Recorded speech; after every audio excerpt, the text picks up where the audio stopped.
Certains s'en foutent, d'autres simplement mauvais. On a des types de 20 ans ici qui en sont à leur 5e peine. On a parlé de moi dans le journal quand j'avais 14 ans. Genre, un jeune de 14 ans terrorise le quartier. Déjà une star. Si le mec nous file pas la thune, on le torture d'abord. Genre un coup de marteau dans la tête ou on lui brûle les orteils au chalumeau. Après, s'il a vu notre visage, on est obligé de le tuer. Ils n'ont pas bien conscience des règles. On leur dit non et ils se retournent en disant « je vais t'éclater ». Vous allez faire quoi? Vous allez faire quoi? Tout peut arriver. On peut être là en train de parler à un détenu et la seconde d'après, il y en a un qui se prend une queue de billard dans la tête. Hein? Vous allez faire quoi? Bienvenue en enfer. Mettez-le à terre! La prison d'Aylesbury, dans le Buckinghamshire, abrite les criminels parmi les plus dangereux de Grande-Bretagne. Ouf ça. On y croise des meurtriers, des violeurs, des malfrats et des pédophiles. Le plus effrayant, c'est que les plus âgés d'entre eux ont tout juste 21 ans. Un détenu sur 5 purge ici une peine à perpétuité ou d'une durée indéterminée pour protéger la société compte tenu de la gravité de leurs crimes. Pour garder le contrôle de la situation, les surveillants doivent faire preuve d'une vigilance permanente. Les chaussures? Mais ils doivent également aider ces jeunes à reconstruire leur vie brisée. Ils ne sont pas faciles à gérer.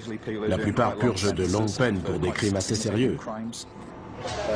Il faut tout reprendre à zéro. C'est difficile. On leur a appris qu'ils pouvaient faire tout ce qu'ils voulaient.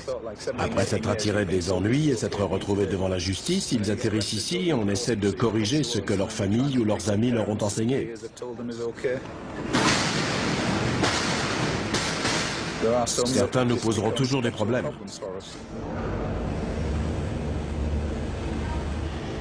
Aylesbury est un établissement redouté au sein de la population carcérale.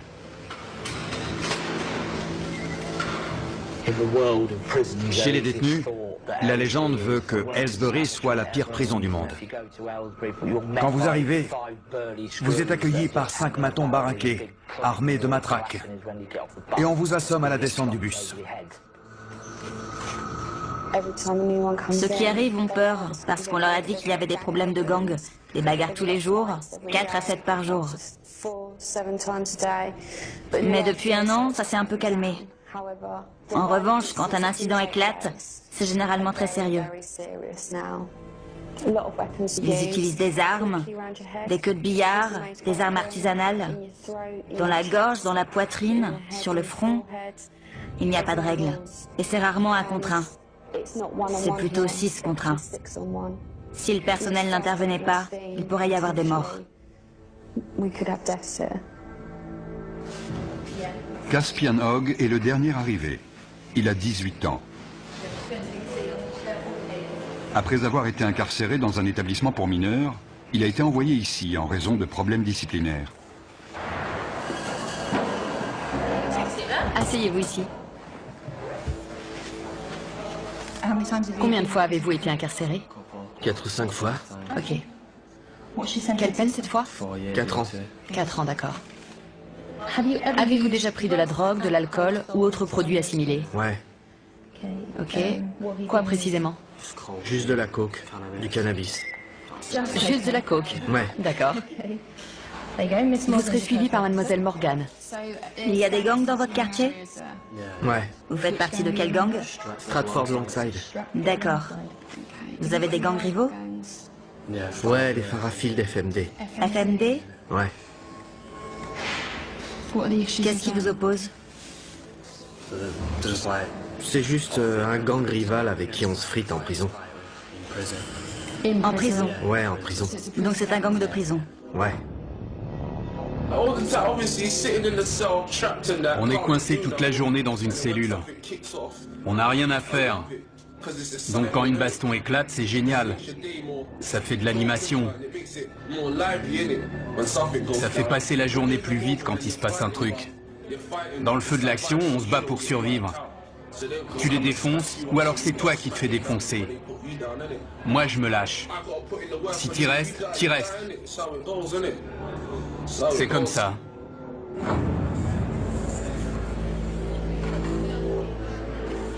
On a des membres de gangs venus de Liverpool, de Birmingham, de Londres, et ils sont tous rivaux. Certains viennent de milieux où ils n'ont connu que la violence. C'est déjà ouvert? Oui, c'est déjà ouvert. Les radiateurs devraient être éteints ce soir. Je sais, il fait un peu chaud. Je peux poser mes affaires de douche? C'est un nouveau lieu, un nouvel environnement. Les 24 premières heures sont les plus explosives. On s'assure qu'ils ont tout ce qu'il leur faut et qu'ils sont bien installés pour leur première nuit. Les rivalités entre gangs entraînent d'inévitables règlements de compte.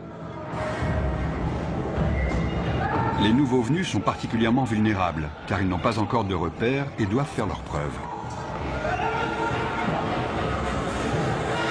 Dès qu'un incident survient, une alarme est déclenchée. Pour éviter que la situation dégénère, les agents de sécurité interviennent rapidement. Vous êtes blessé? Non, non. Non? C'était quoi le problème? Rien. Allez! Non, non. C'était sûrement pas pour rien. Non. Ils sont juste venus là, vous frapper pour rien. Je sais ce qui s'est passé. C'est le nouveau qui vient d'arriver.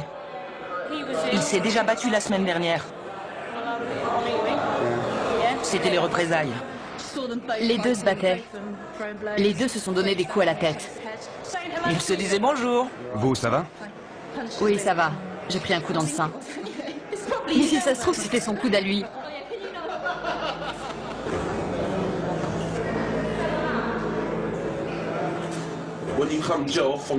Quand on vient de la rue et qu'on arrive en prison, c'est encore plus violent que dans la rue, parce que tous les mecs de la rue sont réunis au même endroit. C'est pire. J'ai grandi au milieu de la violence et j'aimais pas vraiment ça, mais en maison de redressement, on voit beaucoup de violence, alors on s'habitue. Et puis on finit même par aimer ça. Si je te connais, si je sais avec quel gang tu traînes, dès que je te vois, je t'éclate. Et si je sais que t'as planté un de mes potes, je te fais la même chose. Donc vous surveillez constamment les nouvelles arrivées dans votre bâtiment. Ouais. Ils en ont mis dans l'LC, juste à côté. Si je les croise, je les défonce direct. C'est clair. Le quotidien en prison, c'est pas la joie. Vous pouvez être le mec le plus balèze avec la plus grosse réputation, il faut quand même surveiller vos arrières. On est tout le temps parano, tu vois. On est sur nos gardes tout le temps, on surveille les autres. On est tous des criminels ici. Comme je l'ai dit, des fois mon but c'est de faire mal à quelqu'un. Des fois je me réveille le matin et je suis pas d'humeur pour ça. Sérieux. Et des fois je me dis que je vais lui mettre la raclée de sa vie. Je me dis, quelle différence ça fait. Je sais qu'il me reste que 10 mois à tirer, mais autant aller lui régler son compte. Au cours de leur période d'intégration, avant d'être installés, on propose aux détenus de travailler ou de suivre des cours. Ceux qui acceptent pourront passer plus de temps dans les espaces communs. Il n'y a que 3 surveillants à cet étage et jusqu'à 50 détenus peuvent sortir de leur cellule. C'est le moment dangereux de la journée. Il faut rester très vigilant. On peut avoir tendance à se relâcher parce que 90% d'entre eux sont très corrects.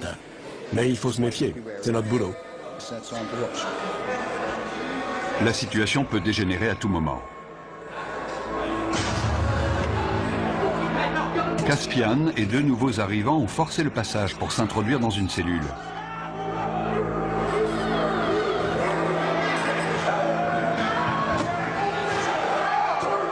Ils sont armés, ils sont 4.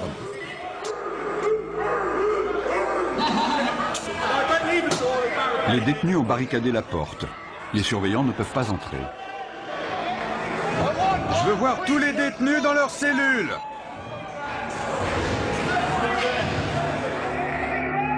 Le directeur de la prison est informé que 3 nouveaux arrivants ont pris un détenu en otage dans l'aile C. Apparemment, il y aurait 4 détenus dans la cellule. Dont un otage. Ils sont 4, dont un otage.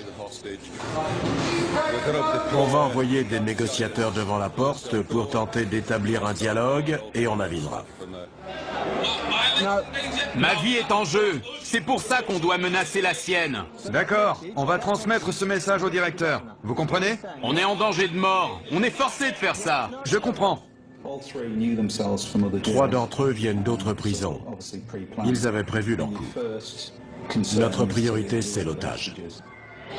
Si vous faites pas venir le directeur, je le viole. Je vais le violer. Écoute, tu n'as pas à lui faire de mal. On t'écoutera de toute façon. Le négociateur joue un rôle clé car il analyse la situation pour nous. Si nous sentons que la vie d'un détenu est en danger, il est clair que les négociations sont terminées et qu'on doit intervenir. L'otage doit avoir conscience que le personnel est présent et jauge la situation car ils disent tous « je vais le tuer ». Mais est-ce qu'ils veulent vraiment le faire? J'aime pas cette prison, c'est tout. Je l'aime pas. T'es pas le seul. Mon problème, c'est que j'ai beaucoup de prisonniers qui ne sont pas heureux d'être ici. Si on commence à parler de transfert maintenant, j'aurai une autre prise d'otage dès cet après-midi, car certains vont se dire « Oh, il suffit de prendre un type en otage pour se faire transférer. » Je vais lui trancher le cou et le vider de son sang. Il a menacé de le violer et de lui trancher la gorge. Non, le cou. De lui trancher le cou. Je vais vous dire. Écoutez-moi. Vous me prenez pas au sérieux? Si, croyez-moi, nous prenons ça très au sérieux. Une cellule de crise a été mise en place par le directeur de la prison pour gérer l'incident. La décision a été prise de faire appel à des agents des forces de l'ordre spécialement entraînés pour agir dans ce type de situation. L'otage avait un t-shirt noué autour du cou, il était assis sur le lit, ils sont armés d'un couteau en plastique et de morceaux de verre. Ils ne veulent pas être ici. Ils ne se sentent pas en sécurité. Ils veulent retourner plus au nord, vers Liverpool ou Manchester. Il y en a un qui est arrivé hier, un autre il y a 9 jours. Ils viennent tous du même coin. Ils se sentent menacés par les gars de Londres. Et ils en ont assez. L'équipe d'intervention de la prison se prépare à intervenir au cas où la situation dégénérerait. La prise d'otage dure depuis 2 heures. Jason Harper passe le relais à un autre négociateur qui va poursuivre la discussion avec les preneurs d'otages. Écoutez-moi, d'accord? Je ne vais pas vous mentir. Je vous ai dit tout ce que je savais. La température de 40 degrés n'arrange pas la situation. Il s'est effondré au sol. L'otage a perdu conscience. Tournez-le sur le côté. Tournez-le sur le côté et mettez-lui la tête en arrière pour qu'il puisse respirer. Oui, voilà, sur le côté. Darren, c'est Andy. Julie vient de me dire que l'otage avait perdu connaissance. Il est allongé au sol, elle leur a expliqué la position latérale de sécurité. Le directeur est mis au courant de la situation. Il ordonne le déploiement de son équipe d'intervention pour porter secours à la victime. Vous m'avez dit que vous vouliez sortir. J'attends qu'on me dise comment ça va se passer. Ensuite, la situation va se débloquer. Au bout de 3 heures, les preneurs d'otages acceptent de se rendre calmement. Où il est? Je veux le voir. L'otage, il sort en premier? Non, il sort en dernier. Comment tu t'appelles? Caspian. Les mains sur la tête. Sors calmement, par ici. Caspian Hogg, l'initiateur de cette prise d'otage, est conduit vers le quartier disciplinaire. Le détenu qui est arrivé hier venait déjà du quartier disciplinaire de son précédent établissement. Il est connu pour des faits de violence, d'agression de personnel, de port d'armes, de barricades. Il a tout fait. Il vient du nord du pays. Il a beaucoup d'influence sur les autres et il s'en est servi. Mais on est formé pour ces situations, donc ça va aller. On va descendre au quartier disciplinaire pour une fouille intégrale. Je suis le responsable, donc j'y participerai. Chacun sera tenu à l'isolement en attendant qu'une punition soit décidée. Nous sommes responsables des détenus les plus problématiques de l'établissement. S'ils enfreignent les règles ou s'ils présentent un risque pour les autres ou pour l'établissement, ils sont envoyés au quartier disciplinaire pour une période donnée. Notre priorité, c'est de calmer les prisonniers énervés et de leur faire entendre raison. Il faut aussi qu'on soit attentif à tout comportement potentiellement violent. Hé, Caspid! T'as réussi? J'y suis presque, mon pote! Presque! Beaucoup m'ont dit qu'ils avaient essayé de travailler et d'être de bons citoyens, et qu'ils avaient trouvé ça trop difficile. Mais ils sont très jeunes, vous savez. Les détenus seront punis pour les dommages qu'ils sont en train de commettre. Je suis resté trop sage. J'étais stressé. Il me fallait un truc à faire. J'ai saisi ma chance. En plus, j'étais pas tout seul. Le gamin qu'on a pris en otage, c'est le seul de toute l'aile que j'aime pas. Alors je me suis dit que j'allais me le faire. Mais on lui a pas fait mal, on lui a rien fait. Ils m'ont frappé au visage et dans les côtes, en me traînant avec eux. Ensuite, l'un d'eux m'a attrapé par derrière et m'a fait asseoir sur le lit. Il me tenait comme s'il voulait me briser la nuque. Les deux autres frappaient la porte avec des boules de billard dans des chaussettes. Ils ont cassé ma télé et ils m'ont mis des bouts de verre sous la gorge. Ils ont dit qu'ils allaient me la trancher. Ensuite, ils m'ont dit de me déshabiller complètement et ils ont dit qu'ils allaient me violer. Qu'est-ce qui s'est passé? Rien, rien. Ils disent qu'on a pris un mec en otage et qu'on l'a agressé dans sa propre cellule. Ils ont appelé la police et on est à l'isolement pour l'instant. Vous dites que vous ne l'avez pas pris en otage? Non, on a juste barricadé la porte, c'est tout. J'ai toutes ces pensées qui ont défilé dans ma tête. Je ne savais pas si j'allais en sortir vivant. Je connaissais pas ces mecs. C'était le truc le plus flippant de ma vie. Pourquoi vous avez fait ça? Franchement, j'ai pas eu de visite depuis 6 mois, depuis qu'ils m'ont mis ici. J'essaie de retourner dans le Nord. Il n'y a que des mecs de Londres ici, je veux retourner chez moi. C'est pas ma prison, je veux être dans une prison de chez moi. Je suis tombé dans les pommes. Je me souviens juste qu'ils étaient en panique. Ils croyaient qu'ils m'avaient tué. Si on continue les conneries, si on agresse les surveillants, ils nous transféreront. Ça va, Liam? Ouais, et vous? Pas trop mal. J'ai connu des jours meilleurs.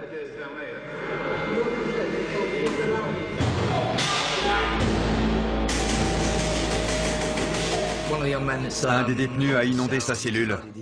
Il est armé. Il a cassé le manche de son balai. On lui a demandé de nous le remettre. On va le déplacer dans une cellule où il n'y a pas d'eau. C'est trop court. Il doit lui en rester.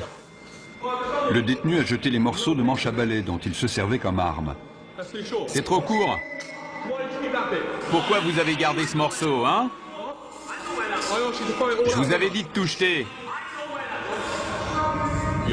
Reste sur le côté. Déverrouille la porte et je la pousserai. Reculez vers nous. Doucement.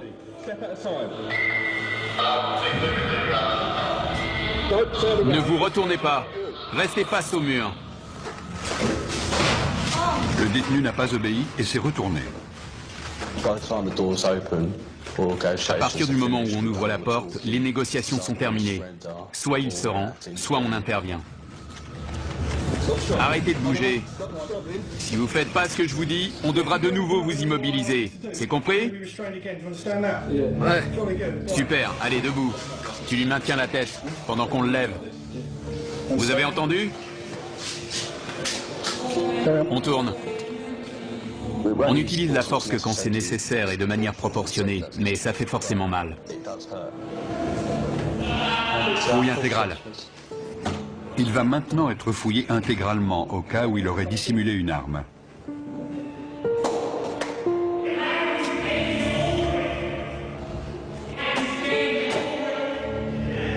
Retournez-vous. Bande d'enflures.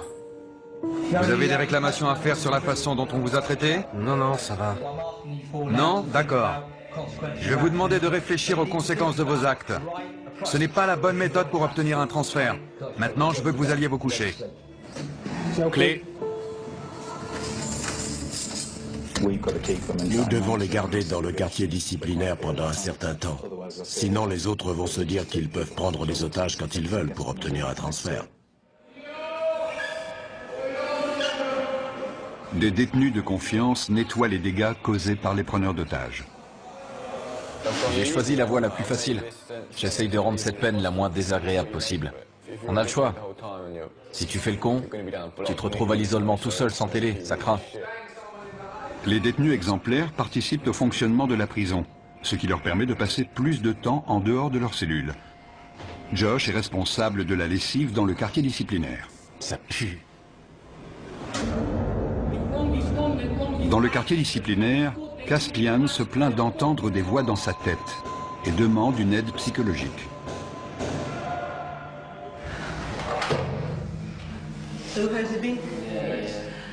Je dois déterminer si vous êtes du genre manipulateur. Manipulateur? Si vous aimez titiller les gens et les énerver pour prendre l'avantage. Non, sérieux. Je risque de vous poser des questions qui vont vous énerver. Ouais. Vous avez le droit d'être en colère. Ce que vous n'avez pas le droit de faire, c'est être violent. Mais je suis un type violent, madame. Regardez mon dossier. Depuis mes 11 ans, je suis traîné de foyer en foyer et je suis incontrôlable.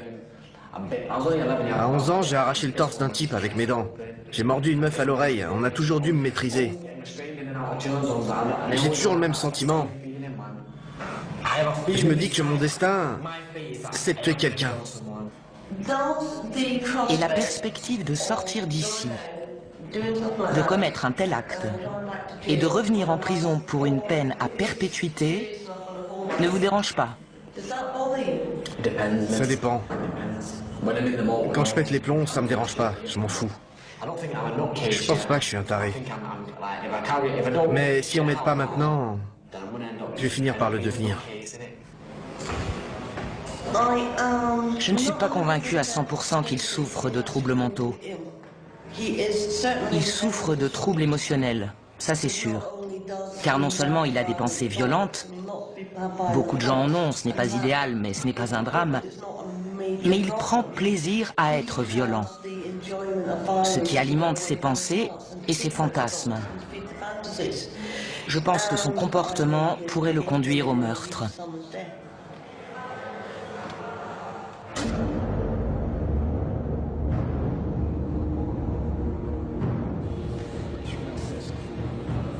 Liam Brennan, l'un des 3 preneurs d'otages présumés, a demandé un rendez-vous avec son avocat pour préparer sa défense. Vous voulez juste le choper dans sa cellule et fermer la porte. Mon rôle n'est pas de minimiser le délit, mais d'essayer de comprendre pourquoi et comment c'est arrivé, et quelle a été ton implication. Tu ne peux pas dire, c'est pas moi, j'ai rien fait. Ça, il te croira jamais. Écoute, différentes peines sont envisageables. J'espère que le juge optera pour des jours supplémentaires. J'ai pas le droit à l'erreur. J'avais pas parlé à ma femme et à mon gosse depuis 1 an. Elle m'a recontacté il y a quelques jours et je lui ai dit que je sortirais le 11 décembre. Les services pénitentiaires ont décidé de ne pas poursuivre Liam. Il se retrouve donc en commission de discipline. Asseyez-vous, monsieur Brennan. Je suis juge, je n'ai aucun lien avec cet établissement, vous comprenez? Oui. Vous êtes représenté par monsieur Ahmad, c'est exact? Oui, monsieur le juge. Pouvez-vous vous identifier, s'il vous plaît? Jason Harper. Vous serez le témoin de cette affaire? Oui. Il est dit que le 29 mai, vous avez retenu une personne contre son gré. Coupable ou non coupable? Non coupable. Monsieur Ahmad? Qu'avez-vous vu monsieur Brennan faire exactement? Il a passé beaucoup de temps à la porte avec moi pour m'expliquer leurs intentions. Je ne veux pas parler à votre place, mais si je comprends bien, il n'a pas menacé ni brutalisé d'une quelconque façon la victime. C'est exact. Lorsque vous étiez dans la cellule, avez-vous exprimé clairement votre désir de coopérer avec... Vous orientez l'accusé. Oui, monsieur le juge. Ne le faites plus. Vous connaissez la loi et la notion de complicité. C'est comme le chauffeur du véhicule qui attend les braqueurs de banque. Il se rend coupable de vol même s'il n'a pas pénétré dans la dite banque. Monsieur Brennan n'a apparemment eu aucun contact physique avec ce détenu qui était apparemment séquestré. Avez-vous vu les autres retenir la victime? Je n'ai vu personne le retenir. Quelle était la taille de la cellule? Petite, c'est une cellule de prison. J'ai du mal à croire que vous n'ayez rien vu. Ça me paraît inconcevable. Ou alors il ne s'est rien passé. Parce que sinon vous l'auriez forcément vu. C'est ça que vous me dites? Je dis pas qu'il s'est rien passé. Je dis juste que j'ai rien vu. Je regardais de l'autre côté, vous avez entendu Monsieur Harper. Je lui ai parlé pendant un long moment. Il est très clair pour moi que vous étiez tous les trois complices dans cet incident et je n'ai aucune hésitation à vous déclarer coupable. Je vous impose 32 jours de détention supplémentaire. Vous avez tout compris? Oui, j'ai compris. Cette procédure est terminée, merci. Pourquoi n'a-t-il pas été mentionné que la victime avait été dénudée et menacée de viol? Ça m'a surpris. Ouais, ça m'a étonné aussi. C'est mon jour de chance. L'agression n'a pas fait l'objet d'une poursuite pénale car la victime a eu trop peur pour témoigner. Dans le quartier disciplinaire, tous les privilèges, y compris la télévision, sont retirés.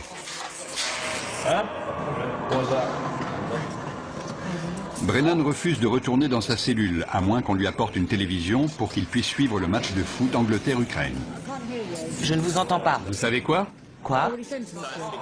Je suis coincé ici 2 semaines sans télé, donc je m'en fous de m'attirer des ennuis.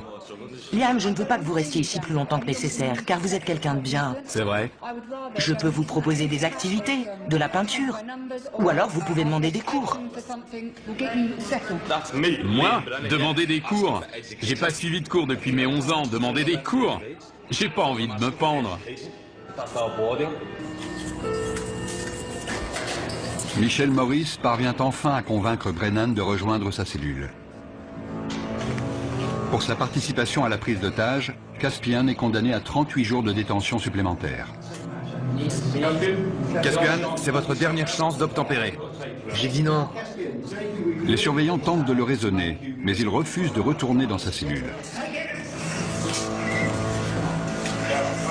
Il sera envoyé dans le quartier disciplinaire jusqu'à ce que le directeur estime qu'il est capable de rejoindre les autres détenus. Caspian, si tu ne suis pas nos instructions, on t'immobilisera de nouveau. D'accord? Personne n'est au-dessus du système. Il y a des règles, des procédures, des lois à suivre, que vous soyez un détenu ou un surveillant. Personne n'est au-dessus de ça.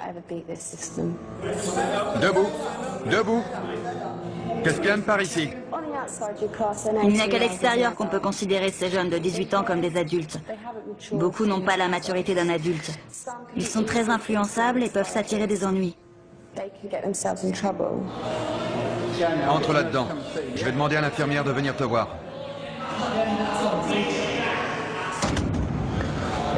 S'ils me remettent avec les autres, je vais vous dire la vérité.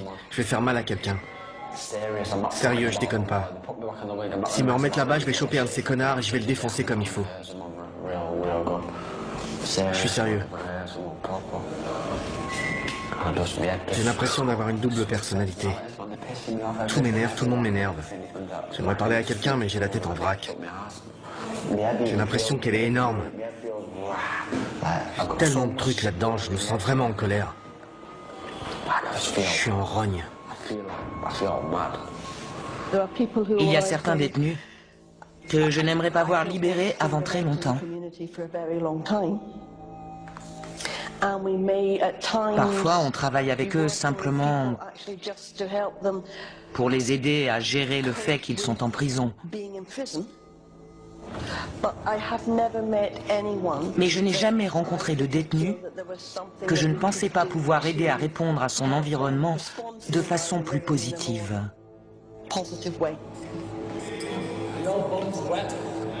L'état mental de Caspian Hogg continue d'être surveillé. De quel autre traitement pensez-vous avoir besoin? Est-ce que vous pensez que je peux faire autre chose pour vous aider? Non, rien. Il n'y a rien d'autre que vous puissiez faire. Pensez-vous que vous avez besoin d'apprendre à contrôler vos émotions?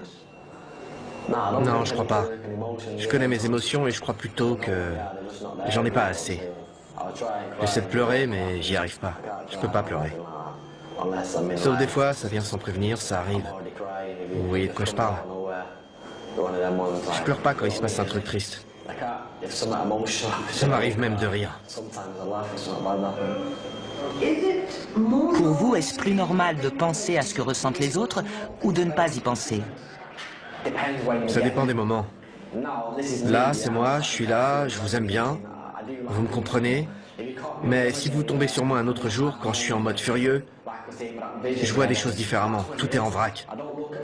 Je pense comme un psychopathe. Quand j'étais gosse, j'ai jamais voulu devenir policier ou ce genre de truc. Déjà, quand j'avais 8 ou 9 ans, j'ai toujours voulu tuer des gens. Mon père s'est fait assassiner quand j'avais 6 ans. C'est un truc de dingue, quoi. Depuis, c'est ce brouillard. C'est le bordel dans ma tête. Jeudi, je vous ai pris rendez-vous avec un psychiatre. Cool. Je ne sais pas à quelle heure ce sera. Ok. Il vous prescrira peut-être des médicaments. Je serais content s'il m'en donne. Mais s'il m'en donne pas, je serai en rogne. Ça vous mettra en colère? Ouais, carrément.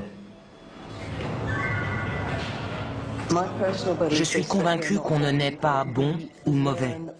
On apprend de notre environnement comment réagir au monde qui nous entoure. Et certains apprennent que la meilleure façon de réagir à ce monde, c'est par l'agression ou la violence. Super papa, tu sais comment je t'aime? Et quand tu l'ouvres, c'est marqué gros comme ça. Le père de Caspian a été assassiné quand il avait 6 ans. Il est donc très conscient de son rôle de parent. Je veux pas que mon fils grandisse dans les mêmes conditions que moi. J'avais 14 ans quand je l'ai eu, mais j'ai vieilli. À l'époque, j'avais pas toute ma tête. Je faisais que fumer de l'herbe, voler, j'étais débile. J'étais un gamin, donc je faisais des trucs de gamin. Maintenant, j'ai mûri. Il faut que je prenne mes responsabilités pour mon fils. Je veux qu'il aille à l'école pour qu'il soit intelligent. Je veux pas qu'il finisse comme moi dans la rue ou en prison. Qu'il soit obligé de commettre des crimes. Je vais être là pour lui, qu'il puisse me parler ou me demander de l'argent quand il en a besoin. Je vais être un père pour lui, c'est tout. Il faut que je sois un bon père. C'est con de jamais le voir, c'est vrai. C'est horrible. Il faut tenir le coup et pas lâcher l'affaire. Je peux lui parler de temps en temps, c'est déjà ça. Devon avait 15 ans quand son fils est né. À l'époque, je voulais pas de gosse, tu vois. Mais c'est arrivé comme ça. Elle m'en parlait tout le temps.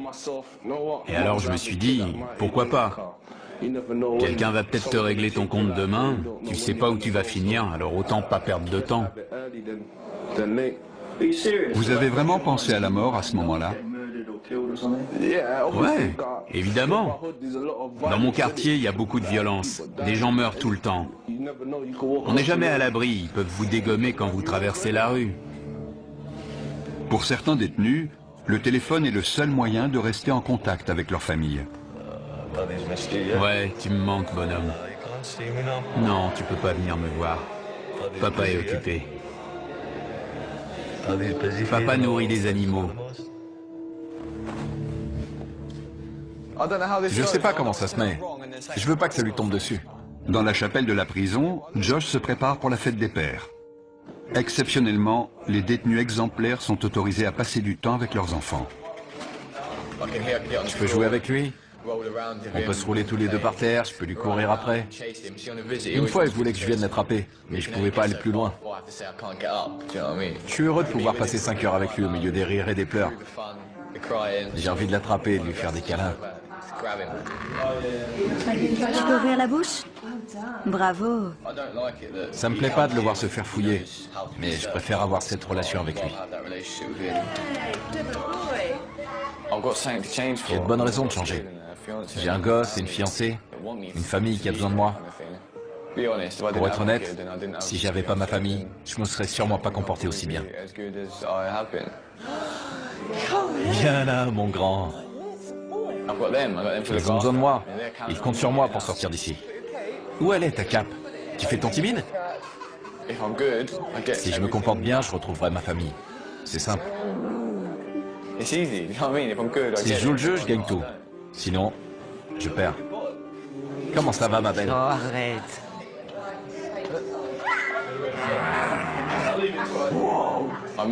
J'ai manqué ses premiers pas, ses premiers mots. La première fois qu'il a tapé dans un ballon, je ne l'ai jamais emmené au parc. Je ne l'ai jamais réveillé de sa sieste. Maintenant, il va sur les toilettes, il me dit qu'il est grand. C'est toutes ces petites choses. J'ai tout manqué. Je veux être là pour le border le soir, pour me réveiller avec lui. La nuit, il vient dormir avec sa maman. Je veux être là quand il fait ça.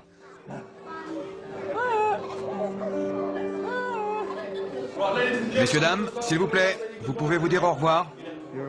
Tout va bien. Quand j'ai su que j'allais en prison, je pensais qu'elle allait m'oublier. J'avais 18 ans. Et on était ensemble depuis 2 ans et demi. C'est un vrai test pour des adolescents, de rester fidèles et loyaux. Quand on est en prison, on ne pense qu'à ça. Il faut pouvoir compter sur quelqu'un de confiance pour traverser ça. Sinon, on craque. Je pourrais être là toutes les nuits à imaginer qu'elle me trompe. À plus. Je t'aime.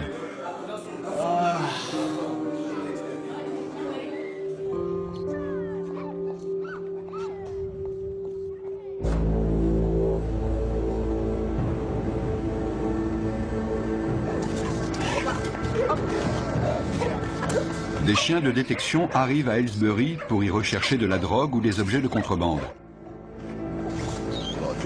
Il y a beaucoup de dealers en prison, et ça ne risque pas de s'arrêter. Il y a de l'argent à se faire. Les téléphones portables sont aussi un problème sérieux. C'est pour ça que les chiens sont capables de les trouver. Ils peuvent être utilisés pour planifier des évasions ou tout autre type d'événement. On fouille des cellules tous les jours. Et tous les jours, on trouve des choses. Sortez de votre cellule. Quand ils voient les chiens, certains se précipitent pour cacher leur matériel. On demande aux détenus de sortir de leur cellule pour que les chiens puissent travailler tranquillement. C'est n'importe quoi, il va renifler partout. Comment savez-vous qu'il a trouvé quelque chose? Il s'immobilise et pose son nez sur l'endroit concerné. Si c'est hors d'atteinte, il reste assis et regarde dans la direction de l'objet.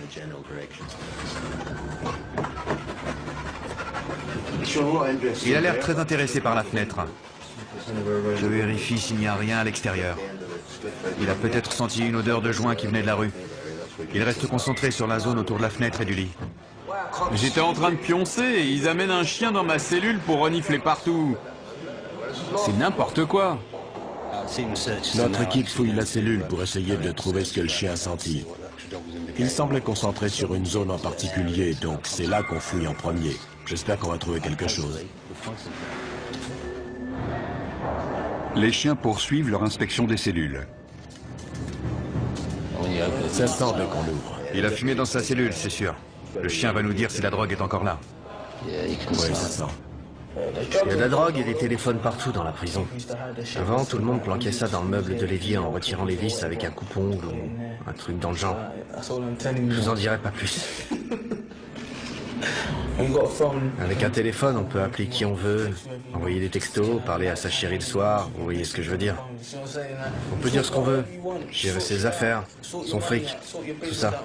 Vous avez déjà eu un téléphone ici? Ouais, mais c'est trop de pression. On devient parano. Ils finiront toujours par le trouver. La première fois, on est là, ouais, ils le trouveront jamais.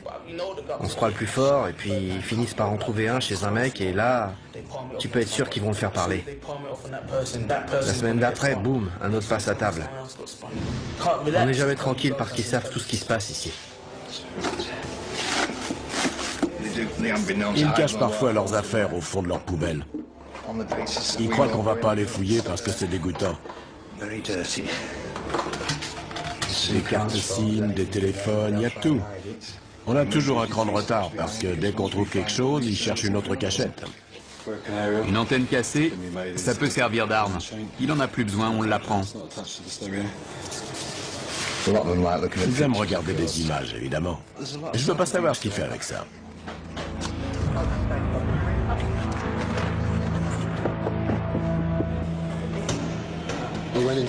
Dans une cellule, on a trouvé un téléphone avec un chargeur. Donc, nos équipes vont l'inspecter une deuxième fois. On a trouvé des petites choses, mais le plus important, c'est de montrer qu'on est vigilant et qu'on peut lancer ce genre d'opération quand ça nous chante. C'est intéressant d'observer leurs réactions. Certains détenus n'étaient clairement pas rassurés à l'idée qu'un chien allait inspecter leur cellule. 5 semaines après avoir pris en otage un codétenu, Liam Brenham retrouve son ancienne cellule. Mate mes affaires, elles sont trempées. C'est pas grave, il y a tout, non? C'est une photo de mon fils, ça. C'est pas normal, non? Qu'est-ce qui se passe? C'est quoi le problème? C'est lui le problème. Si ça te pose un problème que j'ai pris l'autre en otage, je suis là, je t'attends. Sinon, casse-toi. Liam. Vous trouvez ça normal? La photo est trempée, mes chaussettes aussi. Et il me dit que c'est pas grave. Arrêtez de crier, d'accord? N'empirez pas la situation. La cellule a dû être fouillée. C'est ça la fouille. Sérieux. C'était collé à la base. Écoutez, le lendemain, on a mis un cadenas sur votre porte. Vous l'avez vu? On n'a pas ouvert cette cellule depuis 5 semaines. Et alors, c'est ma faute peut-être? Je n'étais pas là. Je ne sais pas comment ça s'est passé. Mais est-ce que ça vaut vraiment le coup de vous attirer encore des ennuis? Non. Vous ne croyez pas? Non, mais ça m'énerve qu'ils me disent ça. Oui, mais vous venez juste de revenir. Le mieux, c'est de faire profil bas. Tout ce que les surveillants de cette aile savent de vous, c'est que vous avez pris un codétenu en otage et que vous avez causé des problèmes pendant votre isolement. C'est la seule image qu'ils ont de vous, vous comprenez? Vous en avez conscience? Ouais. Ils n'arrêtent pas de dire que les surveillants leur manquent de respect. Mais ce sont eux qui sont grossiers avec nous, qui nous manquent de respect et qui voudraient qu'on prenne des pincettes avec eux. Comme s'ils étaient des gosses à qui on devait apprendre les règles de la prison. Ils ont entre 18 et 20 ans, ils sont censés être adultes et savoir rester respectueux. Un bon comportement peut permettre aux détenus d'être transférés plus près de leur domicile. Quand j'ai Tasha au téléphone, j'entends les mouettes derrière elle. Quand je serai transféré, elle sera tout près de moi. On partagera le même ciel, on sera au même endroit, on entendra les mêmes choses. C'est comme si je rentrais déjà chez moi. Josh va purger le reste de sa peine à proximité des siens. Soucieux de contrôler ses pulsions violentes et de rentrer chez lui, Caspian a accepté de prendre des antipsychotiques. Ça calme ce qui se passe dans ma tête. Et ça marche? Ouais, dans un sens. Mais c'est pas génial. Je me réveille le matin, il y a des taches de baffe sur le drap. J'ai même pas d'oreiller, j'ai carrément oublié. Est-ce que vous vous sentez mieux? Est-ce que ça a calmé vos pensées? Ouais, les pensées ont disparu, mais le problème, c'est l'état dans lequel ça vous met. J'aime bien être un peu défoncé, mais là, j'ai l'impression d'être un zombie, tu vois. Genre, un taré sous médoc. Le mec complètement à la masse. C'est pas bon, ça. Les fantasmes, les pensées violentes, Les désirs de meurtre et de notoriété liés à ces meurtres ont grandement diminué. Il a même expliqué qu'il avait parfois la tête vide. J'aimerais maintenant travailler avec lui pour qu'il essaie de comprendre ce qui se passait dans sa tête et qu'il sache où demander de l'aide si ses pensées venaient à ressurgir.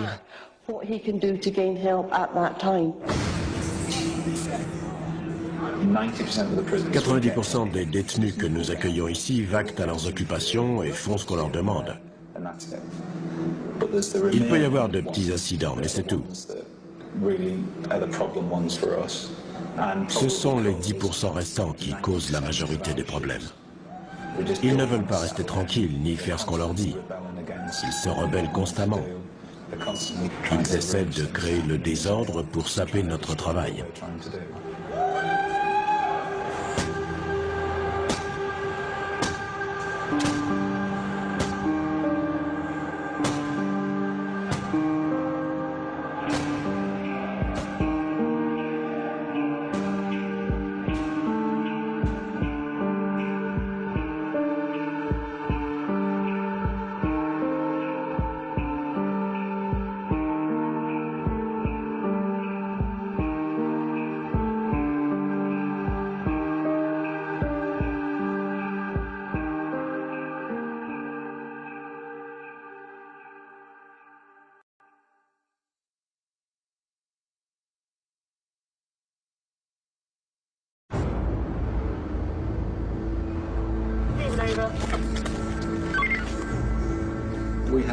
Certains de ces jeunes ont commis des crimes si atroces qu'ils ne sortiront probablement jamais.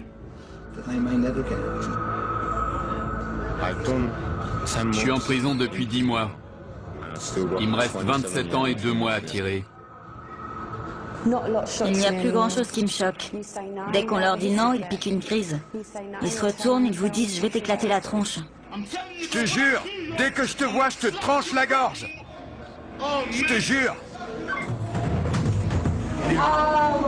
Tu le tiens? Si vous mettez un chien en cage, il risque pas d'aller mieux. On peut pas enfermer quelqu'un en espérant qu'il va changer en quelques jours, ni même en quelques années. Ça marche pas comme ça, il faut éduquer, c'est ça la réhabilitation. Bienvenue en enfer.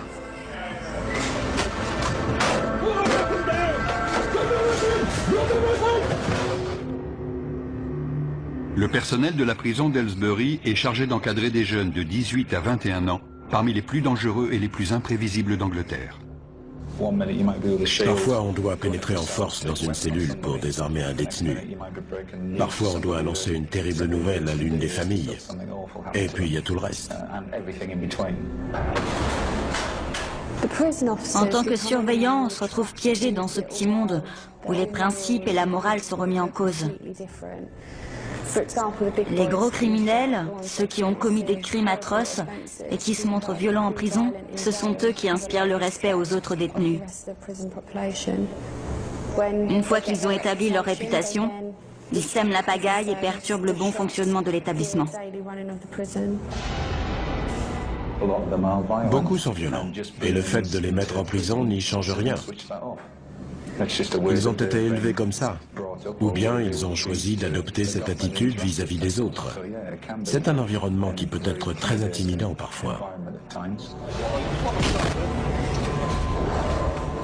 Plusieurs membres du personnel ont été agressés ces dernières semaines. On recule! Ce détenu vient d'agresser un surveillant après avoir refusé d'obéir à un ordre. Vous pouvez vous lever. L'agresseur est conduit directement au quartier disciplinaire. Qui effectue la fouille? Si tu n'obéis pas, je vais leur demander de t'attacher et on t'enlèvera tes vêtements nous-mêmes. Le détenu refuse de retirer ses vêtements qui pourraient contenir des traces d'ADN prouvant l'agression. Ils n'obtempèrent pas toujours. Il y en a qui étaient des chefs de bande à l'extérieur et on doit leur dire « Non, cette prison, c'est comme une mini-société. » Ferme-la, mec. Ferme-la.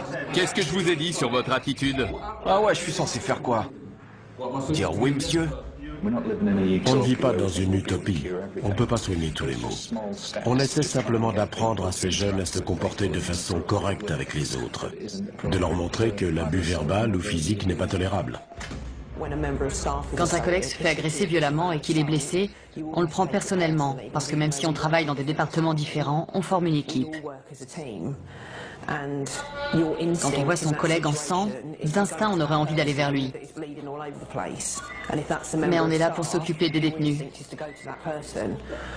Une fois que le détenu est immobilisé, c'est un peu gênant de devoir dire « Appelez une ambulance pour tel collègue, je dois rester avec le détenu ». En tant qu'infirmière, on a presque l'impression de ne pas accomplir son devoir. Les surveillants sont autorisés à utiliser la force de façon proportionnée en cas d'agression.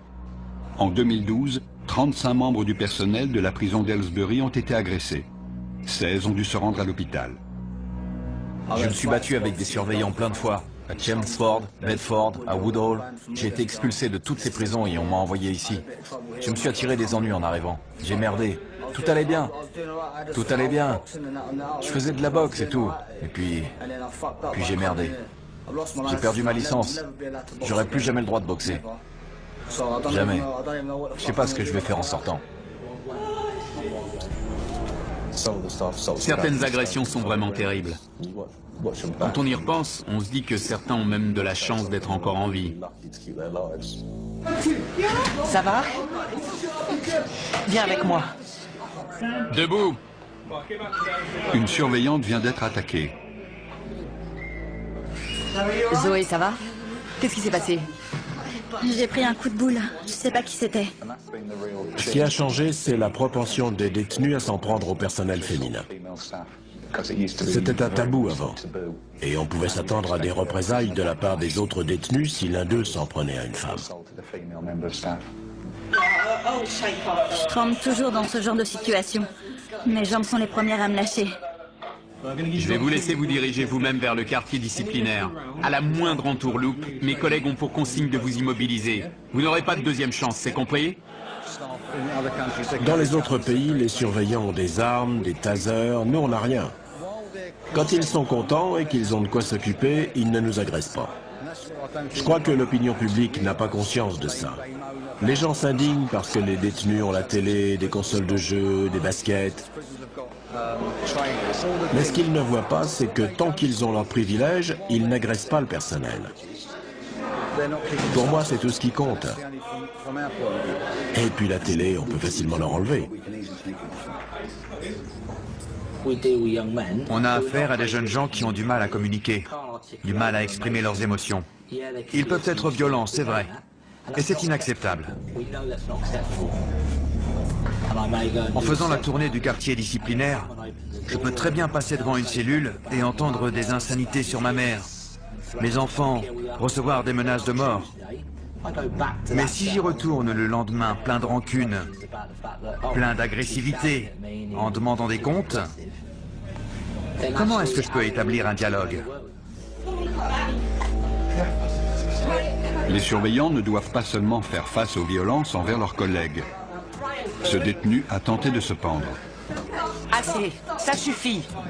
Arrêtez. Une fois le nœud coupé, les surveillants doivent attacher Ryan Buckley pour l'empêcher de se blesser. Mettez-le à terre.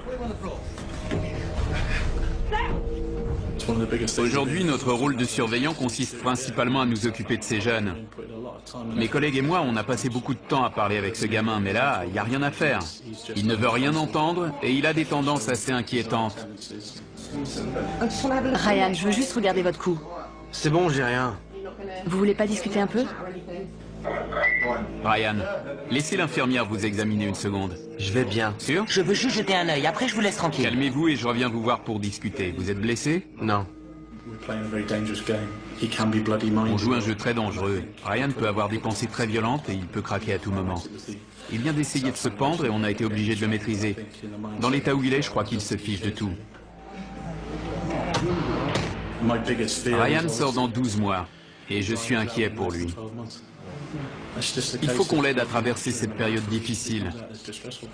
Il est sous surveillance 24 heures sur 24, mais je ne sais pas si c'est la solution.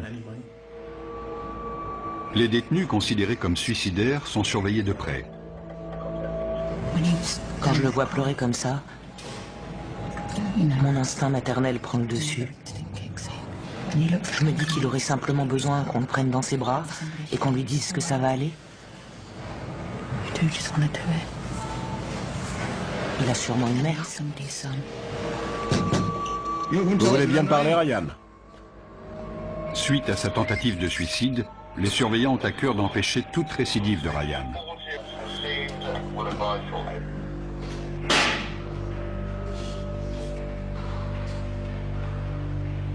Qu'est-ce qu'il fait? Il va s'asseoir dessus.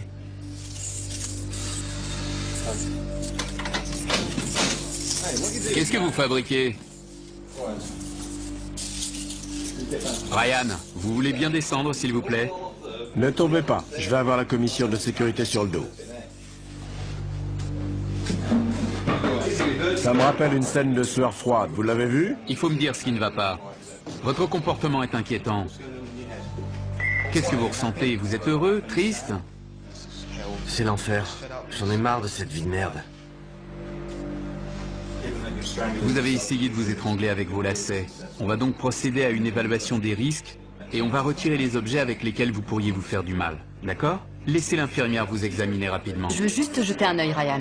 Calmez-vous et je reviens vous voir pour discuter. Je vais bien. Sûr? Vous êtes blessé? Non. Il a des marques de ligature assez importantes au niveau du cou et une légère éraflure sur la nuque. Il a aussi des coupures sur les bras, mais je pense qu'elles se sont rouvertes quand on l'a immobilisé. Sans son accord, je peux pas faire grand-chose. Je repasserai plus tard s'il change d'avis. Pour l'instant, il n'est pas disposé à me voir. Ryan. Ryan, il faut vraiment essayer de vous calmer. On essaie de l'aider et on intervient quand il essaie de s'étrangler, mais il est décidé à se tuer. Il est enclin à l'automutilation. Le personnel est déjà intervenu 7 fois ce matin. On a trouvé toutes sortes d'instruments, des morceaux de briquet, de stylos. Il avait plusieurs lames de rasoir sur lui ce week-end. On l'avait fouillé et on a quand même trouvé des lames de rasoir plus tard. Il se coupe avec tout ce qu'il peut trouver. La cellule de Ryan est fouillée pour en éliminer tout objet avec lequel il pourrait se blesser. Je remplace ses draps par des draps indéchirables. Pour qu'il ne puisse pas se pendre avec. Sortez tout. Je ne veux plus rien voir dans sa cellule. Il a retiré la petite partie métallique qu'on trouve sur les briquets et l'a cassée pour obtenir un bord tranchant. Il utilise ça pour se taillader. Je lui retire son savon parce qu'il essaie de le manger. Il déroule ça complètement pour cacher les lames de rasoir à l'intérieur. Donc on le prend aussi. Je vais lui en donner un nouveau.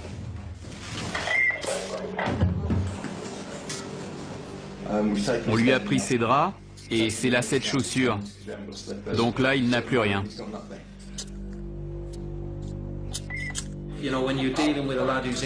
Quand on a affaire à un jeune perturbé, il faut rester très vigilant vis-à-vis du risque de suicide.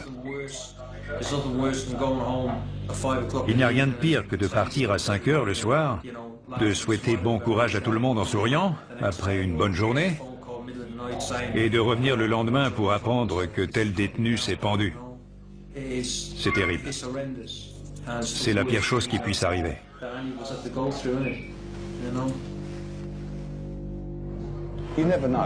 On ne peut jamais prévoir ce qui va se passer, et on voit des choses assez horribles. J'ai dû détacher une vingtaine de détenus qui essayaient de se pendre. Pour l'un d'eux, c'était trop tard. Il faut apprendre à encaisser. Il faut encaisser et oublier vite. Sinon, ça vous torture l'esprit et vous ne pouvez plus venir travailler. Ça peut vous rendre fou.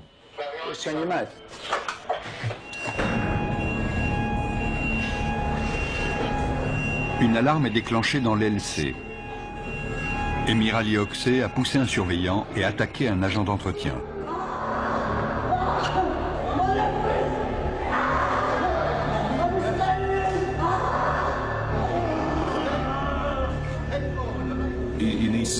Il faut qu'il se calme. S'il continue comme ça, il ne sortira jamais de prison. J'ai eu l'occasion d'apprendre à le connaître et je pense que si quelqu'un peut l'aider, c'est moi. Mon poignet! Mon poignet! C'est un garçon sympathique en réalité. Mais il a un côté sombre. C'est un peu Dr. Jekyll et Mr. Hyde. Il boue de l'intérieur, ses yeux sont exorbités. On peut voir la rage qu'il habite. Il n'arrive plus à se contrôler. Il a beaucoup de force, il est très athlétique. Et il pourrait démolir n'importe quoi, peu importe qui se trouve sur son chemin. Même si ses parents débarquaient, ça ne suffirait pas à le calmer quand il est dans cet état.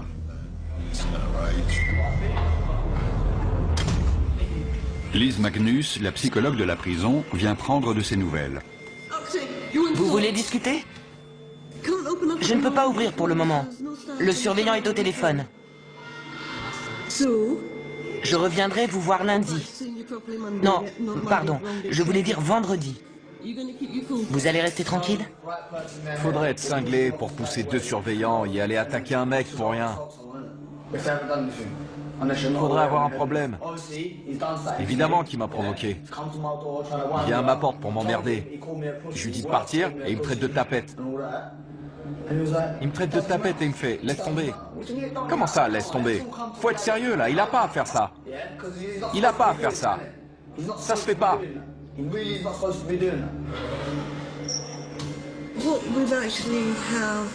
Le comportement d'Emir Ali ne fait qu'empirer. On a déjà eu des incidents violents avec lui et il a déjà passé pas mal de temps en quartier disciplinaire, mais jusque-là, il avait simplement dégradé du matériel. C'est la première fois qu'il s'en prend directement à un membre du personnel. Il l'a déjà fait dans d'autres établissements. Mais ici, à Aylesbury, c'est la première fois. Il a reconnu les faits quand je lui ai parlé. Et il m'a dit que son but était d'être transféré dans une autre prison.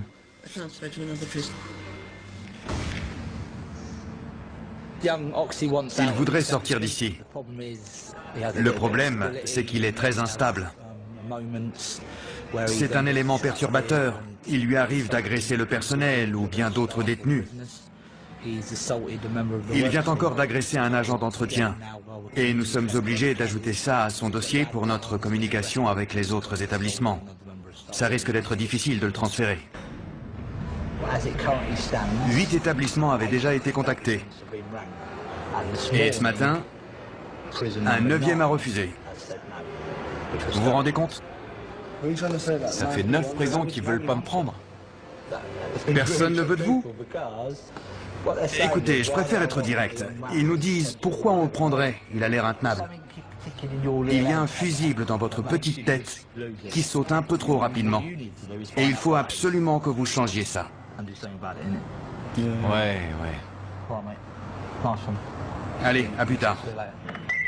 Oxey, encore 1 minute et je t'envoie à la douche.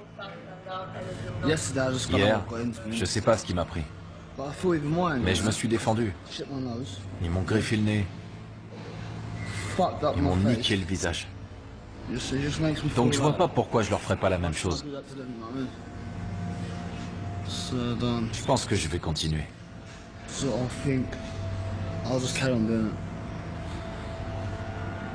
Je vais continuer comme ça. Je vais pas leur faciliter la tâche. C'est tout.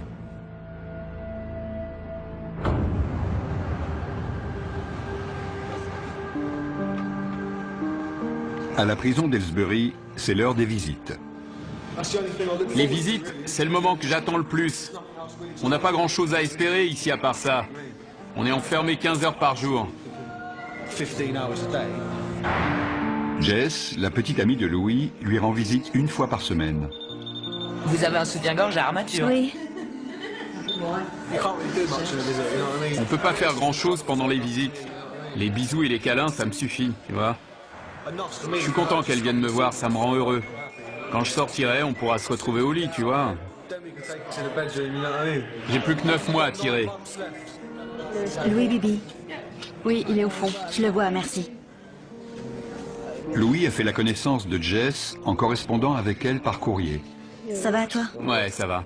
T'es sage? Ouais, je suis sage. C'est vrai? Ouais. Cool, j'ai un truc à te montrer. Ah? Ah. Je vais pas pouvoir t'embrasser, on dirait. Arrête. T'es pas gentil. Non, je plaisante, t'énerve pas. Depuis que j'ai rencontré cette fille, je tiens à quelqu'un pour la première fois de ma vie. On s'est mis ensemble il y a 2 mois. Je lui ai demandé de m'épouser au bout de 2 semaines et elle a dit oui. C'est la première fois que quelqu'un croit en moi. Tu te tiens carreau?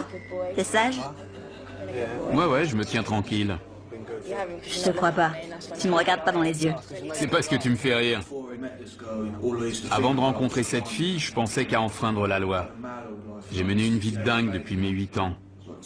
J'avais 12 ans quand on m'a pincé pour la première fois. J'ai été arrêté pour cambriolage une 15aine de fois. J'ai dû en commettre 600 ou 700 dans ma vie. Maintenant que je l'ai rencontrée, je sais que je vais changer. Je veux pas la décevoir. C'est ça l'amour. Maintenant, j'ai des projets. J'ai eu mon diplôme. Ouais, je suis fier de toi. T'es fier de moi? Tu vas trouver un boulot facilement maintenant. Tu rêves? Mais si. C'est jamais facile de nos jours. Il faut que je lui achète une bague. En sortant, je me trouverai un job. On fera peut-être des enfants, on aura une maison avec des gamins qui courent partout. On se voit mercredi ou jeudi? Faut savoir. Mercredi si tu peux. Sinon jeudi. Ok, j'y vais. Je t'aime. Moi, je t'aime plus. Au revoir. Ça vous suffit? Non. Une fois par semaine, c'est jamais suffisant. Quand elle m'embrasse, ça me fait des frissons partout. Après, quand elle s'en va, j'ai envie de pleurer, tu vois. Je pleure souvent dans ma cellule. Je pleure comme un bébé. Les gens disent qu'après avoir pleuré, on est censé se sentir mieux, mais ça, c'est des conneries. Moi, je suis toujours déprimé. Ça le fait pas trop de dire que son petit copain est en prison. Mais on choisit pas de qui on tombe amoureuse. C'est comme ça. Je crois pas que je sois un méchant. J'ai fait des petites conneries, mais être méchant, c'est quand tu poignardes quelqu'un.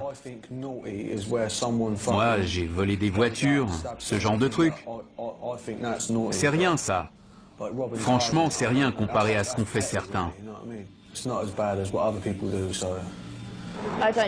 J'aime pas les gentils garçons. J'en ai connu un, mais à force, ils sont trop gentils. Il faut qu'ils aient un côté sombre. Ils ne sont pas ensemble depuis très longtemps. Et toute son attention est concentrée sur cette jeune fille. Elle est toute sa vie. Il nous a déjà expliqué qu'il voulait l'épouser en sortant. Il faut qu'on reste vigilant. C'est une situation délicate. Elle est jeune, elle est dehors, elle peut rencontrer quelqu'un d'autre. Prison ou pas, les relations amoureuses peuvent prendre fin. Et là, ça serait un cataclysme, vu la façon dont il se comporte vis-à-vis d'elle. Si je l'avais pas, j'aurais pas de raison de vivre. Mais heureusement, elle est là et j'ai une motivation. Ça plaît pas à mon père. Ma mère a dit qu'elle lui laissera une chance quand il sortira. Mon père est plus réservé, mais il le connaît pas. Peut-être que ça ira mieux après. J'espère, parce que sinon, je suis dans le pétrin. Je reviens te voir mercredi ou jeudi. Je crois que j'ai des potes ici qui en ont marre parce que j'arrête pas de parler d'elle. Toute la journée, je fais que parler d'elle. Il faut absolument croire que les gens peuvent changer. C'est l'objectif final. On fait ce métier pour protéger la société en gardant ces personnes ici le temps de leur peine. Mais il faut leur proposer quelque chose. On attend d'eux qu'ils travaillent, qu'ils deviennent meilleurs et qu'ils prennent leurs responsabilités. On essaie de les amener vers une situation où, à leur sortie, ils pourront trouver un travail ou une formation. Ça réduit leurs chances de revenir ici un jour. Ici, les détenus peuvent suivre une formation de cuisine. La nourriture est délicieuse. Une tortilla pour Steve, pas trop grosse. Ils sont très gentils, très polis. Ils servent très bien. Ils deviennent bien plus mûrs qu'en restant dans leurs cellules. Eh Buckley, t'as postulé pour la cantine? Malgré sa tendance à l'automutilation, Ryan a été autorisé à tenter sa chance en cuisine. Ouais, je me sens beaucoup mieux maintenant que j'ai ce boulot. Je commence en bas de l'échelle, mais ça me gêne pas. Ça m'occupe. En cuisine, il y a plein d'instruments que les détenus suicidaires peuvent cacher sur eux pour les ramener dans leurs cellules. Il faut que je sois très vigilant et que je le suive de près pour qu'il n'ait pas l'occasion de prendre quoi que ce soit. Mais si on le traite bien, il devrait répondre de manière positive. On lui donne l'opportunité de faire le bon choix. En 2 semaines, il a rempli tous les objectifs que je lui avais fixés, ce qui lui a permis de décrocher le meilleur job de la cuisine, plongeur. Tu nettoies tous les plateaux, je vais te chercher les autres si tu veux. Ok. C'est cool en prison quand on est entouré de gens qui nous aident. On peut suivre des cours et passer des diplômes de cuisine. Quand on sort et qu'on se retrouve dans la société, là, il y a beaucoup moins de gens pour nous aider. Je veux pas retourner au foyer. Il y a des mecs qui se droguent là-bas. Même avec un boulot, j'ai plus de chances de replonger et de retourner en prison. Je peux toujours dire non, mais c'est dur quand on est mal entouré. C'est comme ici, si on traîne avec les mauvais mecs, on finit par s'attirer des embrouilles et on se retrouve à l'isolement. Quand on donne un peu plus de responsabilité à ces jeunes, ils s'épanouissent. Je pense que c'est bon pour lui. Il a l'air d'aller bien, il fait son boulot. On lui a confié une nouvelle tâche, ça a l'air de lui convenir. On verra comment ça se passe. La plupart des tâches internes sont effectuées par des détenus, y compris la lessive. J'ai enfin décroché un boulot. Ça faisait 2 mois que j'étais sans emploi et que je tournais en rond. Maintenant que je peux sortir de ma cellule, les journées passent beaucoup plus vite. Il me reste un peu moins d'1 an à tirer. Alors je vais rester tranquille et penser à ce qui m'attend quand je sortirai. Avant, je cambriolais des maisons, c'est tout ce que je faisais. J'ai jamais été à la fac, tu vois, donc... j'ai jamais vraiment bossé. What kind of positive can rise from a tragedy? If this is what a negative can do, feels like my neck is in a noose from my ties to Her Majesty. Trying to stay alive with no strategy, just trying to survive for my sanity. Heard bash and stun should both, but then like a pussy's already deprived my anatomy. Tu peux normaliser cette piste? Les détenus dotés d'un talent musical ont l'opportunité de s'exprimer. Je rappais déjà avant d'être en prison, mais je prenais pas vraiment ça au sérieux. J'étais capable de balancer 2 ou 3 rimes, mais c'est tout. Je faisais pas ça sérieusement. Je sais pas si c'est ma situation qui m'a fait changer d'état d'esprit, mais mon rap a changé depuis que je suis ici. Je prends ça beaucoup plus au sérieux. Je sais pas ce que je ferais si j'avais pas cet échappatoire. Ça me permet de tenir.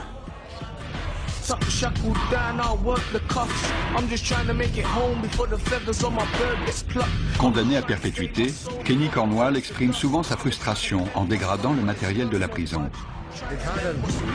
Je crois qu'on l'a contrarié et il a pété les plombs. Il a dit « si je peux pas jouer, personne joue ».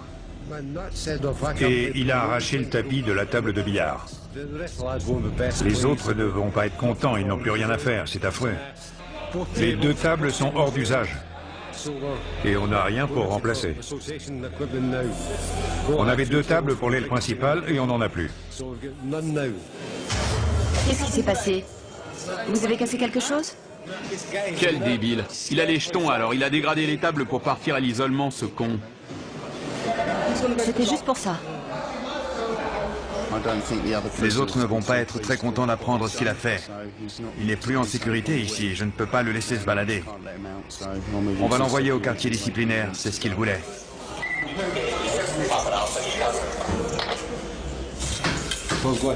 J'ai trouvé 2 queues de billard cassées en 2.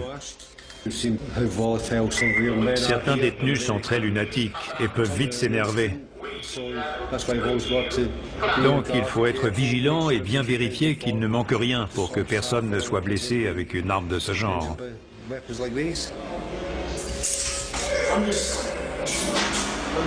Je suis à deux doigts d'exploser un autre détenu. Et à chaque fois que j'arrive à me retenir, c'est comme si on m'imposait une autre épreuve. Kenny, écoutez-moi. On ne règle rien de cette façon. Il faut que vous vous mettiez ça dans la tête. Dans la vie, il y a des tas de gens qui m'agacent, mais je ne vais pas pour autant dégrader du matériel. C'est ça ou je démolis la gueule de quelqu'un. Et ça sera encore pire. J'aurai encore plus de problèmes. C'est pas la seule alternative quand même. À chaque fois, ces incidents viennent s'ajouter à votre peine. Vous repartez à zéro.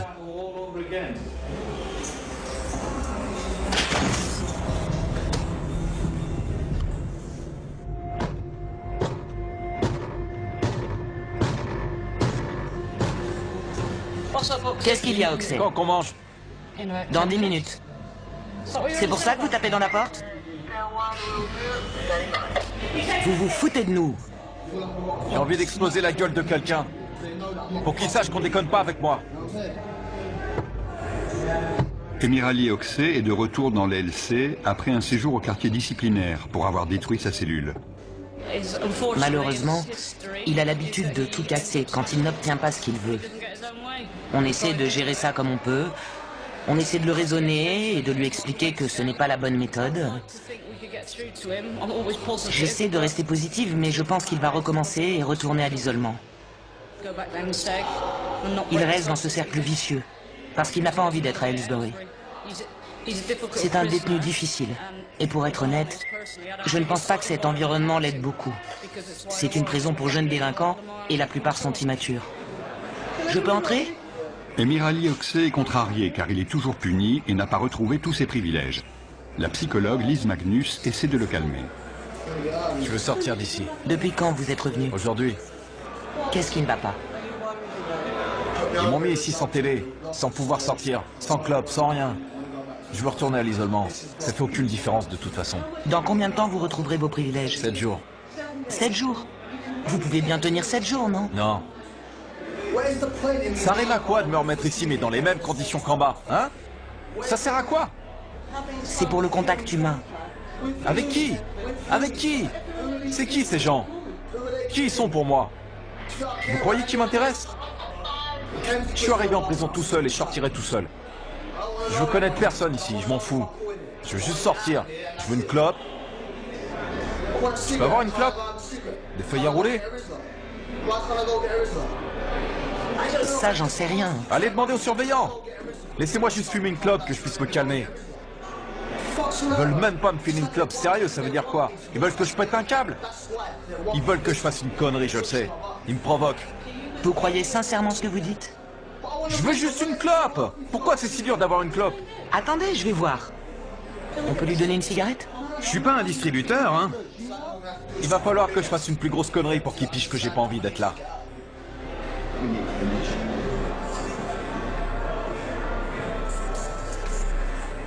Si ça règle le problème de lui donner une cigarette, pourquoi ne pas lui donner? On peut pas céder au chantage.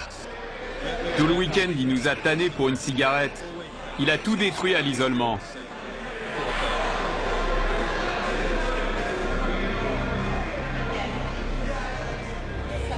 Emirali se met alors à asperger le sol de gel douche par-dessous sa porte. Tes antécédents prouvent que tu peux devenir incontrôlable. Donc, pour le moment, on est obligé d'essayer de raisonner avec toi à travers cette porte. Et même derrière cette porte, tu prouves que tu es incontrôlable en mettant en danger les gens qui sont à l'extérieur. Il ne sait plus quoi faire. Il avait clairement affirmé qu'il était le chef de la prison et qu'il nous contrôlait tous. Il est en train de comprendre que ce n'est pas le cas, alors il essaie d'attirer l'attention par tous les moyens. Emirali, qu'est-ce qui se passe? Qu'est-ce que vous avez encore fait? J'ai traité quelqu'un de fillette. De fillette? J'en reviens pas que vous ayez osé.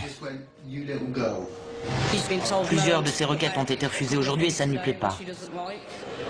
Il estime qu'il devrait pouvoir retourner dans l'LD immédiatement. Suivez-moi. Oxey est de nouveau escorté jusqu'au quartier disciplinaire.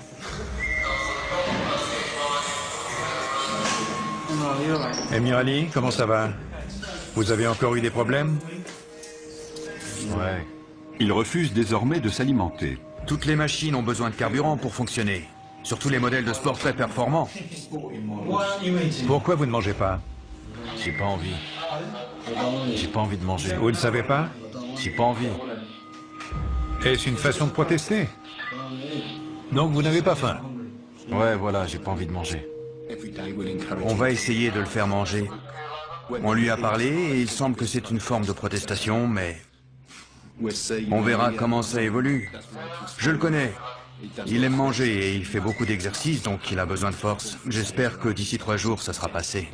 Si je mange pas, ils seront obligés de me transférer. C'est simple. C'est le seul moyen. C'est jamais une façon efficace de se faire entendre. L'établissement ne cède pas. Sinon, tout le monde se mettrait à faire des grèves de la faim. Emir Ali, enlevez ça que je puisse entrer. Emir Ali continue ses provocations. Il a détérioré sa cellule et bouché ses toilettes. Dans 3 ans, vous vous voyez où? Toujours ici. Toujours ici. D'accord. Comment décririez-vous la prison?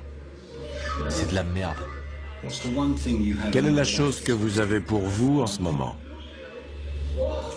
Quel est votre point fort dans la vie? Ce que vous avez pour vous, c'est que vous êtes jeune. Vous pouvez encore changer. Vous pouvez sortir d'ici. Vous aurez quoi? 23 ans en sortant? Imaginons que vous viviez jusqu'à 70 ans. Ça vous laisse encore 43 ans, soit en prison, soit dehors. C'est vous qui avez décidé de venir ici. Et c'est à vous de décider si vous voulez sortir. Je suis un emmerdeur, hein. C'est vrai. Vous aimez votre mère? Ah ouais, évidemment. La prochaine fois que vous verrez votre mère, demandez-lui à quoi elle pense le soir en se couchant et le matin en se levant. La réponse, ce sera vous. Combien de vos anciens potes sont passés voir votre mère pour lui demander si elle avait besoin de quelque chose? Aucun. Donc moi, si j'étais vous, en sortant d'ici, dans 3 ans, quand je croiserai mes potes dans la rue, je leur dirais d'aller se faire foutre. On peut réhabiliter certains détenus. On sait que certains ne reviendront pas ici. Malheureusement, la majorité d'entre eux vont revenir. Ils ont grandi dans des quartiers pauvres. Ils n'ont aucune éducation. Ils n'ont pas de travail. Quand ils sortent, il n'y a pas de travail pour eux. Il n'y a pas de boulot pour des jeunes gens sans éducation et encore moins pour ceux qui sortent de prison et qui n'ont rien fait pendant 3 ou 4 ans. Moins de 36 heures après avoir entamé sa grève de la faim, Emir Ali change d'avis. Pain blanc ou pain complet? Blanc.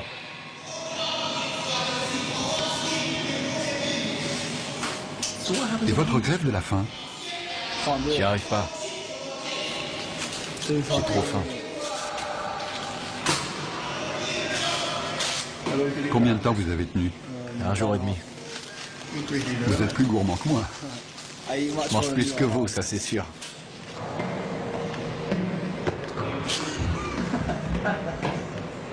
Vous savez, quand je suis arrivé ici, j'étais sans d'esprit. Je vais ressortir complètement dingue.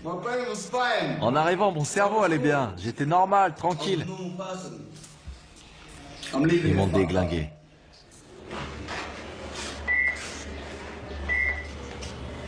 Ryan Buckley n'a pas pu assumer son nouveau travail en cuisine. Il a de nouveau des tendances suicidaires. Il m'a dit, je n'en peux plus. Je vous dis au revoir. Et il m'a demandé de préparer ses funérailles. C'est terrible.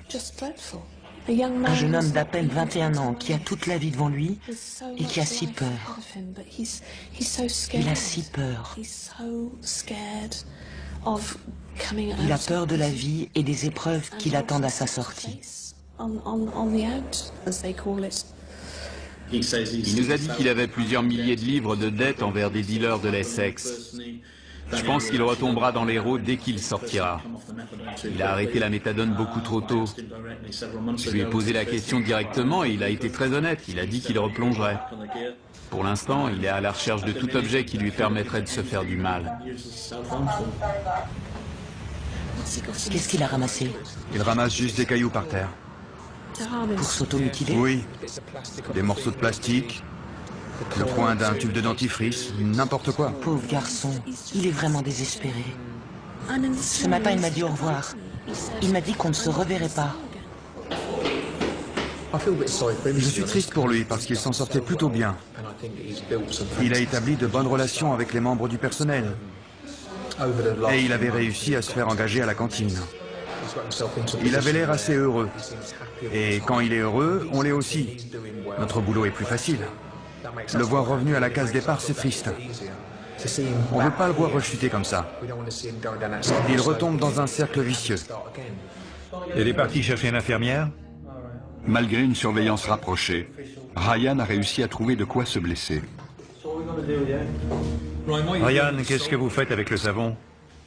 Rien. Ryan. Ryan, donnez-moi le savon. Je sais que vous n'avez pas besoin de moi, mais je vais rester là quand même.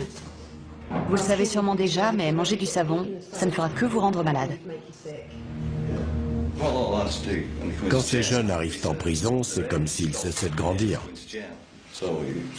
S'ils arrivent en prison à 14 ans, ils ne se développent pas socialement au-delà de cet âge. Ils restent bloqués quelques années, et après, ils mûrissent. Je ne sais pas depuis combien de temps Ryan est en prison, mais il est resté très immature. C'est terrible de voir Ryan dans cet état. Il souffre de divers troubles assez complexes. Je ne sais pas si nous sommes les mieux qualifiés pour traiter ces troubles, mais étant donné notre travail et notre expérience, nous faisons du mieux que nous pouvons. Avec quoi vous vous êtes fait ça? Un rasoir. Juste à cette main? Non. Alors où? Ça va. Malheureusement, certains ne supportent pas leur situation et tentent de mettre fin à leur jour. Nous les connaissons bien, car nous sommes leurs parents de substitution. Nous mettons tout en œuvre pour les aider à s'en sortir. Nous avons mis un jeune homme sous surveillance permanente, car le risque d'incident est trop important.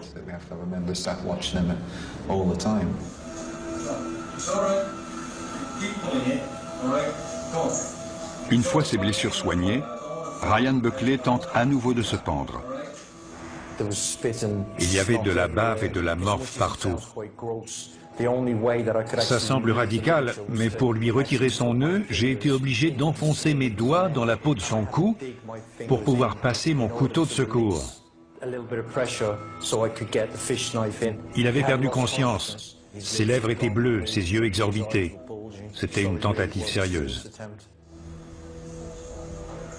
Les gardiens réaniment Ryan et lui sauvent la vie. On doit faire tout ce qu'on peut pour le remettre d'aplomb.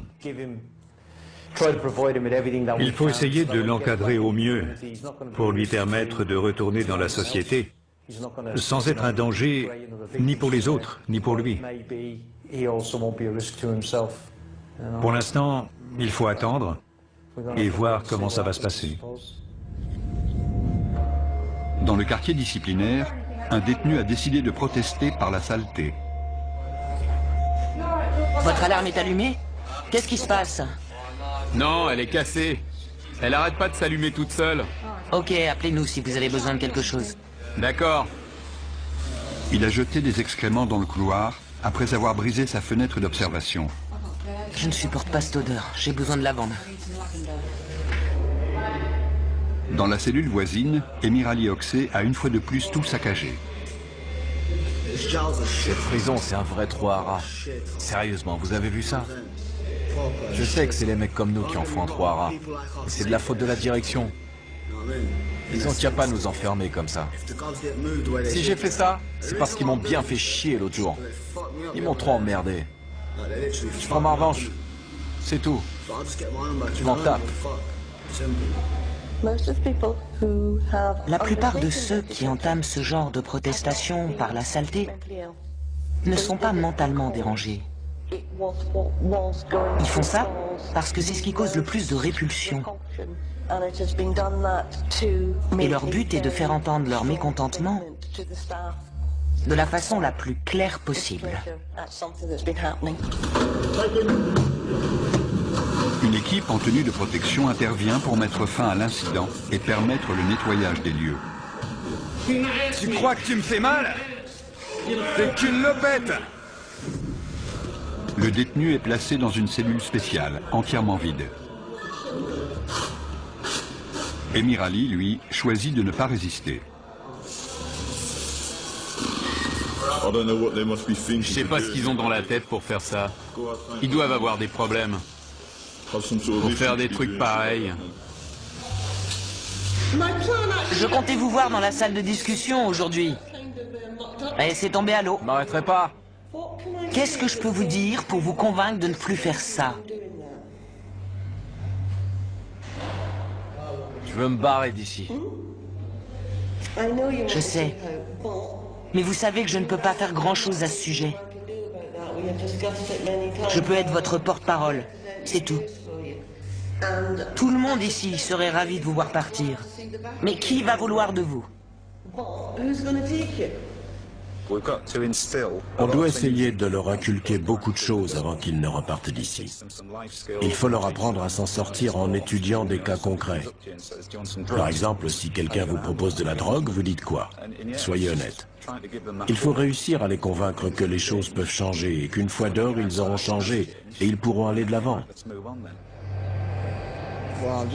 J'essaie juste de passer une bonne journée, mais bon. Je sais déjà que ce sera pas le cas.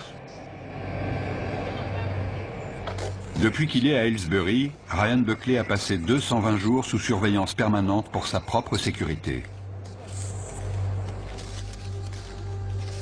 Louis Bibi espère s'installer avec sa fiancée, Jess, dès sa sortie. Le refus d'obéissance d'Emir Ali Oxey lui a valu 576 jours de prison supplémentaires.